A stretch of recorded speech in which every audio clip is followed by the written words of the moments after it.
untuk tinggal di daerah Bangli atau kerajaan Bangli.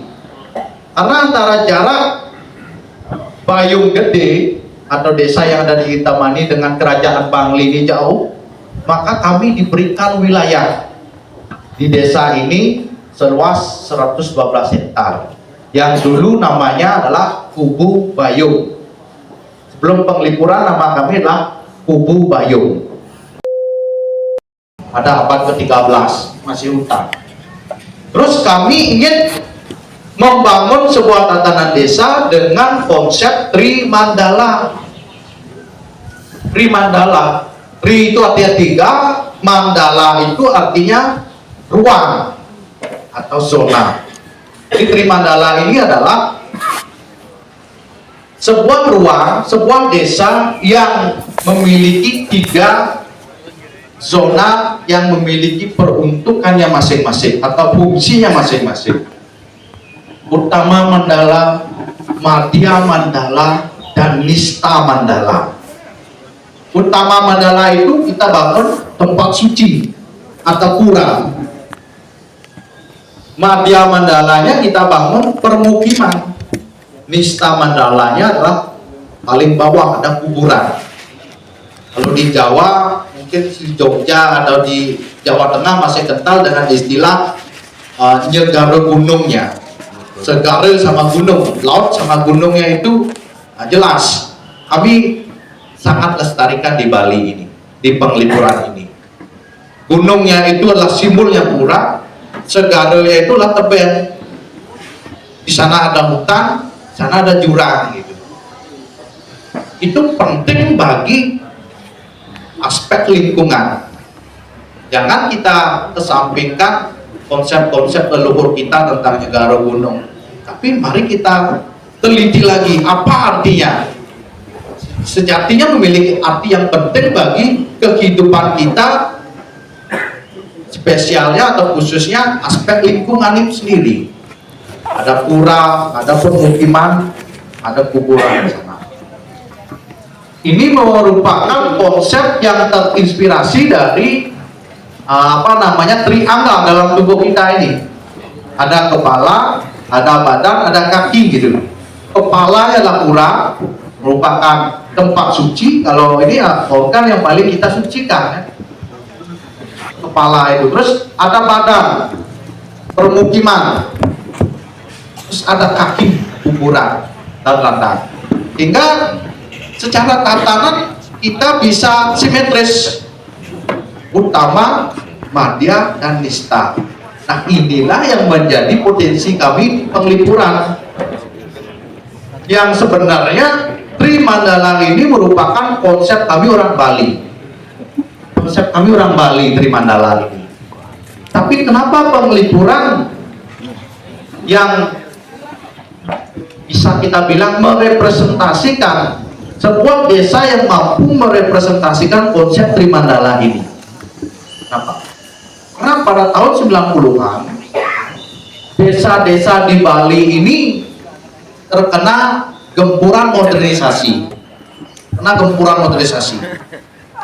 Ini kelas balik kami, kenapa kami di Penglipuran bisa menjadi desa wisata atau objek pariwisata.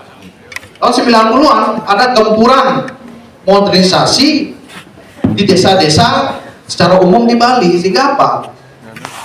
Tanah itu tidak jelas lagi, sudah diaspal, terus mukanya itu dibuat warung dan sebagainya, sehingga tatanya tidak elok dan tidak asli lagi. Kami di Penglipuran karena masih melestarikan, kami disoroti oleh para stakeholder, pemerintah, akademisi, dan sebagainya itu disoroti. Kita difasilitasi, diberikan arahan-arahan, tolong jaga adat istiadat yang masih lestari ini di Penglipuran. Sehingga kami menolak jalan kami ini diaspal dulu tahun 90-an itu. Kami menolak. Dulu kan jalan tanah ini, belum ada aspal, belum ada paving atau batu singkat, belum ada. Masih tanah, Bapak Ibu. Tapi tatanannya sudah seperti ini, simetris. ada pura, ada permukiman, ada kuburan sebelah sini, ada monumen pahlawan, udah ada. Tapi jalan kami masih tanah, belum di ground cover, masih tanah. Terus pemerintah datang ke desa kami ingin mengaspal itu. Alasan pemerintah mengaspal baik juga, karena menyikapi modernisasi kehidupan kita saat itu. Sudah mulai masuk kendaraan, motor, mobil dan sebagainya. Tapi kami sepakat untuk menolak.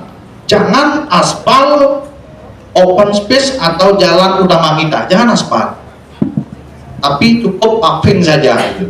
Kami nego di sana, kita nggak mau asal terima. Desa ini milik kita, kita yang menempati di sini.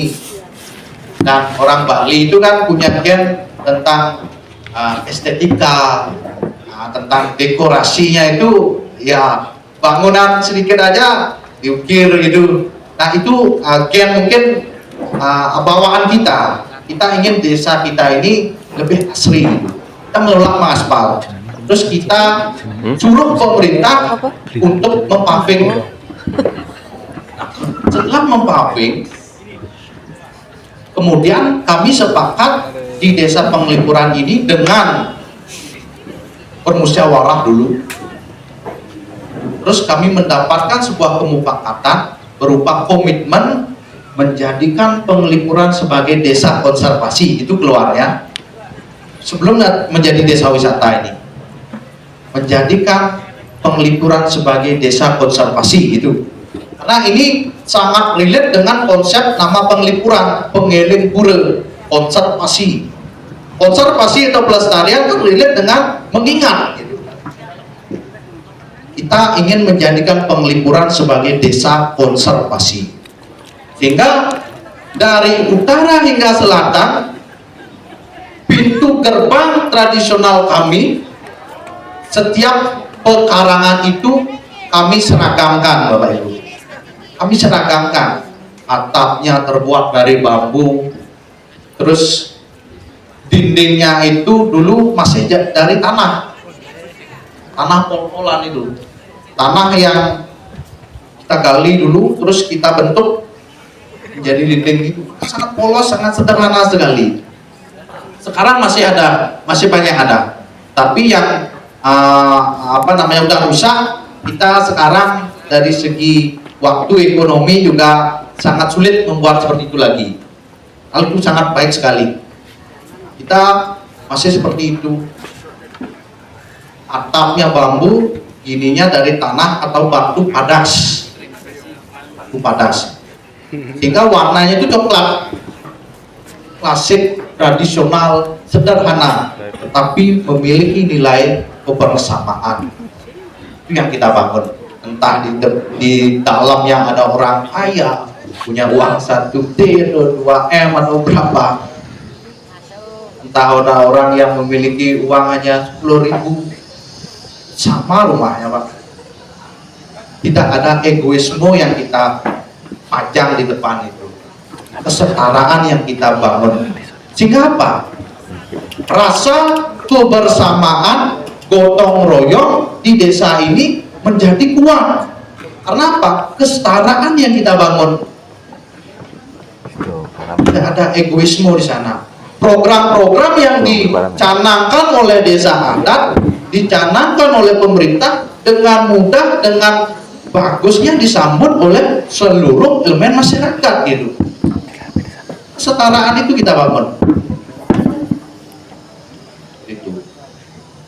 Di dalamnya juga ada rumah yang harus dan kita wajibkan. Ada dapur tradisional yang terbuat dari atap sirap bambu, dindingnya dari bambu juga. Itu wajib hingga saat ini. Entah berapa M punya uang, pokoknya itu wajib harus ada di setiap pekarangan, minimal 1 gitu. Terus ada balai 1/6 yang atapnya itu masih terbuat dari atap sirap bambu gitu. Wajib ada. Tidak ada harus menolak, tidak boleh gitu. Wajib ada. Kenapa bambu? Nah, kenapa bambu? Karena kita ingin pembangunan di Penglipuran ini berwawaskan lingkungan. sesuai dengan potensi lingkungan kita yang ada di Penglipuran.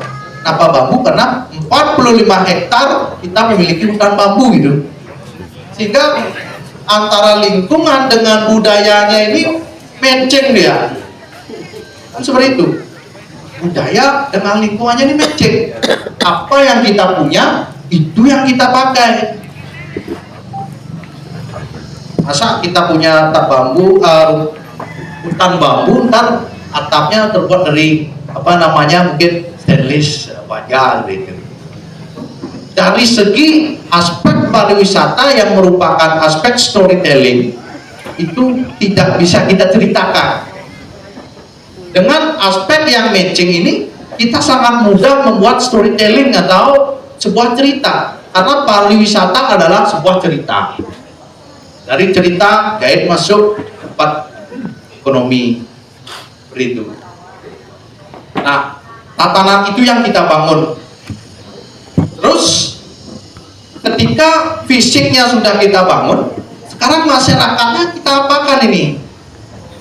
Kita di Bali memiliki falsafah hidup yang namanya Trihita Karana, tentang spirituality, tentang humanity, tentang environment, tentang ketuhanan, tentang kemanusiaan, tentang lingkungan. Ini harus kita jaga, karena rumus orang Bali ketika ingin mendapatkan sebuah kebahagiaan dunia akhirat atau lahir batin adalah 3 hal ini: seimbang dengan konsep ketuhanannya, artinya kita setiap hari selalu mengingat, melakukan ibadah sesuai kepercayaannya. Karena kami di Penglipuran adalah dominasi masyarakat Hindu, ada pura di sana. Kita sangat rawat betul puranya itu. Kita ada aturannya kapan dilakukan upacara di pura ini, kapan di upacara ini. Kita buatkan semacam awek-awek, aturan adat. Terus manusianya, kalau di Penglipuran ini mungkin sebagian Bapak Ibu sudah tahu bahwa di Penglipuran menganut asas monogami. Masyarakatnya tidak boleh poligami gitu. Di sini ada yang poligami.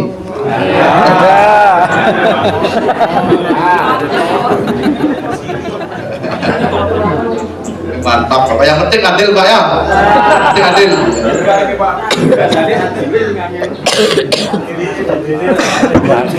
Kalau kami di Penglipuran, yang buat aturan ini laki-laki, Bapak Ibu.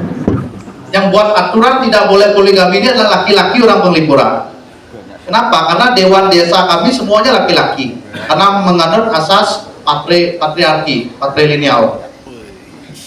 Kita orang atau laki-laki di Penglipuran mengikat diri kita sendiri untuk tidak berpoligami gitu. Padahal suhu kita dingin sekali ya Pak. Ya, padahal suhunya dingin Pak ya. Kalau ada aja egoisme di leluhur kami dulu, nggak membuat aturan gitu, karena ketika dingin 2 selimut lebih hangat Pak. Cocok ini ya, apalagi yang poligami cocok sekali. Nah itulah wisdom atau sebuah nilai yang bijak yang diwarisi kepada kami generasi-generasi penerus kita ini, mengikat dirinya sendiri untuk tidak berpoligami gitu. Padahal suhunya dingin, berada di pegunungan gitu. Teman-teman baru nyampe di desa Penglipuran. Ketika ada orang poligami, kita berikan sanksi Pak. Sanksinya itu tidak main-main lagi. Ada positif, ada negatif. Positifnya, orang yang poligami artinya suami dengan istri muda ya gitu. Kita berikan pekarangan, kita berikan tanah, kita berikan rumah, berikan itu, kita bangun itu, desa yang membangun, berikan rumah, berikan tanah. Tapi negatifnya ini Pak, secara sosial kita tidak dilayani oleh pimpinan adat kita, secara administratif, secara sosial religius tidak boleh. melintas di jalan utama tidak boleh. Mabun.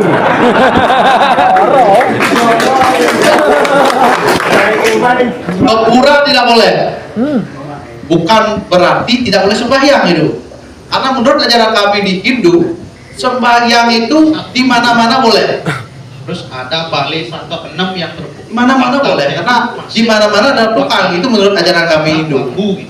Sana ada tukang, sini ada tukang, di dalam rumput ada tukang. Itu menolak, tidak boleh. Wajib. Di dalam tubuh semut itu ada tukang. Semua ada tukang. Karena kita Di dalam pembangunan diri bapak ibu itu ada tukang. wawasan Di mana-mana kita bisa sembahyang. Tetapi ke pura tidak boleh, karena pura itu adalah simbol budaya dan adat. 45 hektar kita memiliki hutan. Tidak boleh ke pura. Terus Sehingga yang akan kena sanksinya itu dengan budayanya anak, menceng dia. cucu, buyut itu semua kena. Budaya dengan lingkungannya ini menceng. Keturunan itu Kita mungkin punya, 7 keturunan, 10 kita keturunan. pakai. Semasa dia poligami, ke pura tidak boleh, jalan melintas jalan utama nggak boleh gitu. Seperti itu. Delian nih. Seumur hidup. Walaupun sudah mati nanti anak cucunya masih, anak cucunya akan mewarisi. Maka hingga saat ini tidak ada satupun orang yang berani mengambil tanah tersebut. Nanti Bapak Ibu ke jalan bisa lihat di paling selatan ini ada namanya Karang Memadu gitu. Karang itu tempat, memadu itu poligami. Artinya lapasnya bagi orang yang poligami gitu. Nah, kita beri pakai lah. Kosong, masih kosong nggak? Ada yang berani Pak? Kalau tanah gratis kan ya, rumah gratis kosong. Pada bodong-bodong masyarakat Pelipra kan tanah di Bali kan mahal sekarang.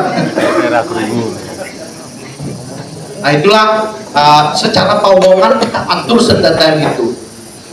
Pawongan, baru pawongan. Terus palemahan, ini sebagai kunci kami juga. Kami masyarakat Penglipuran mengikat diri untuk tidak menjual tanah kepada orang lain. Kalau sesama warga desa boleh. Keluarga lain desa saja, walaupun saudara tidak boleh.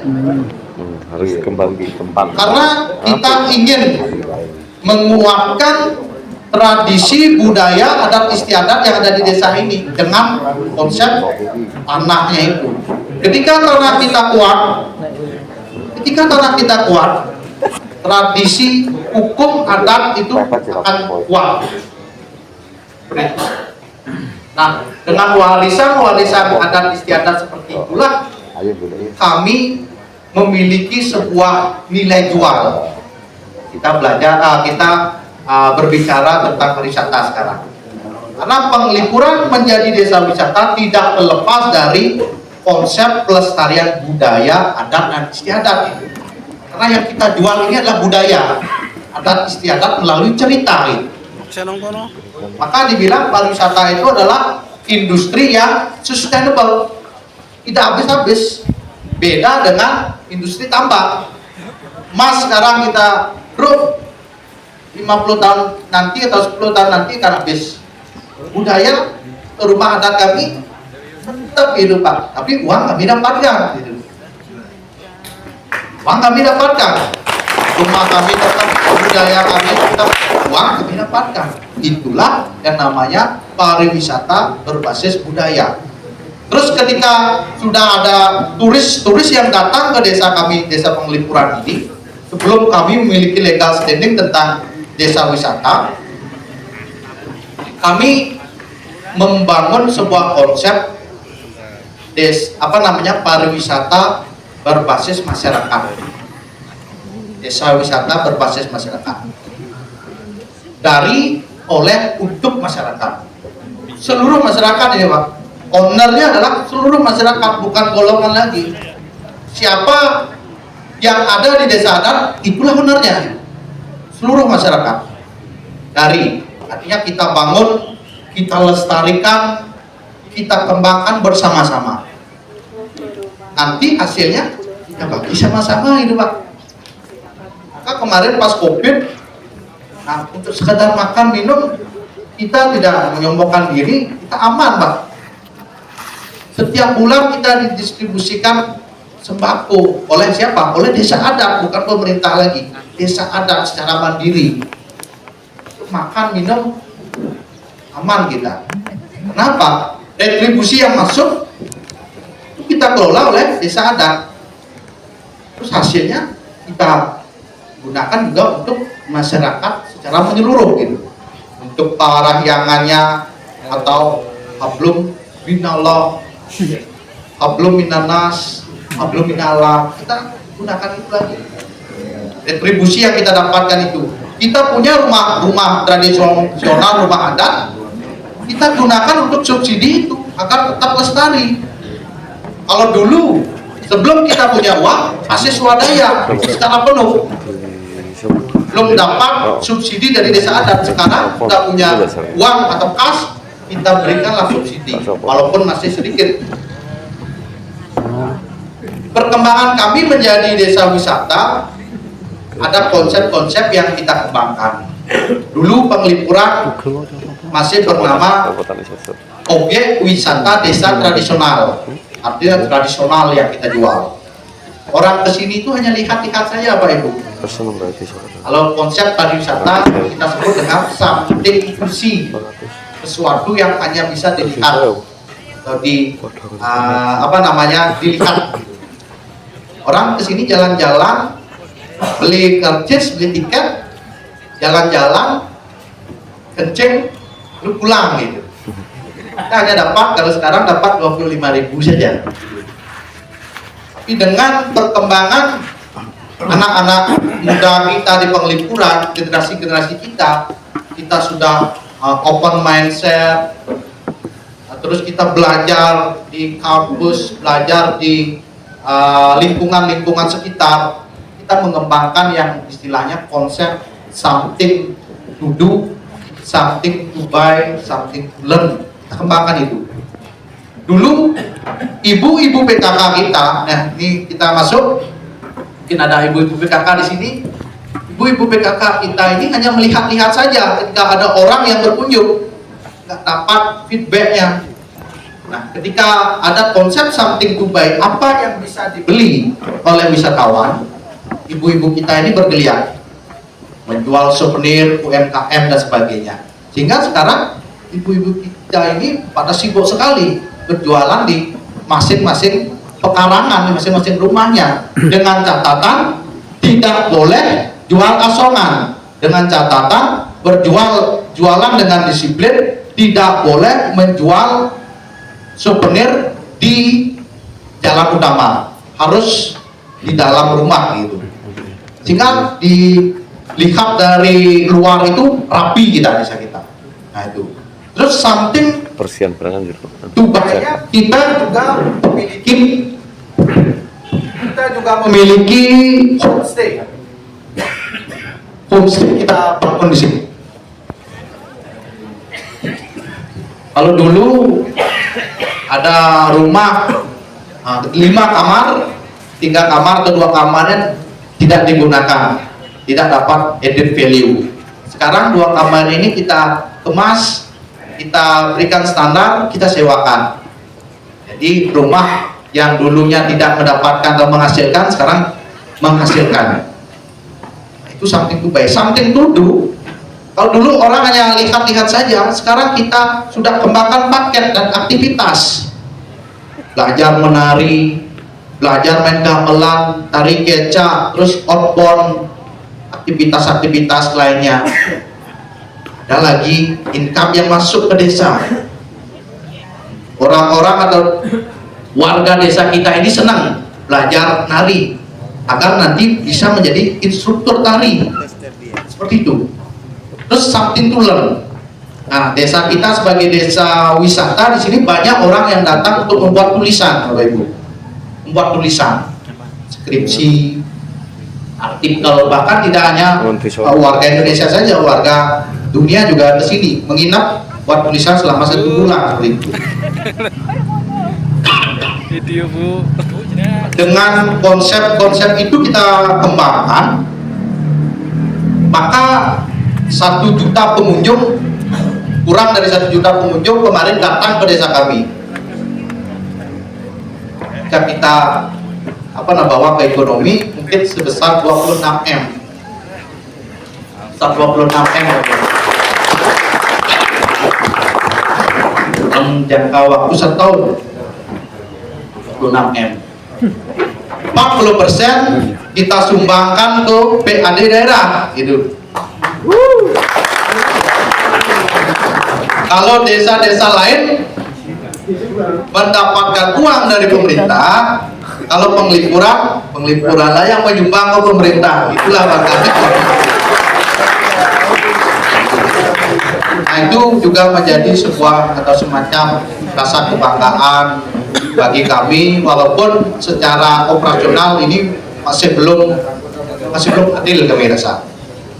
Nah, mungkin nanti dengan tatanan-tatanan yang lain kami bisa kembangkan lagi agar untuk pelestarian lebih maksimal seperti itu.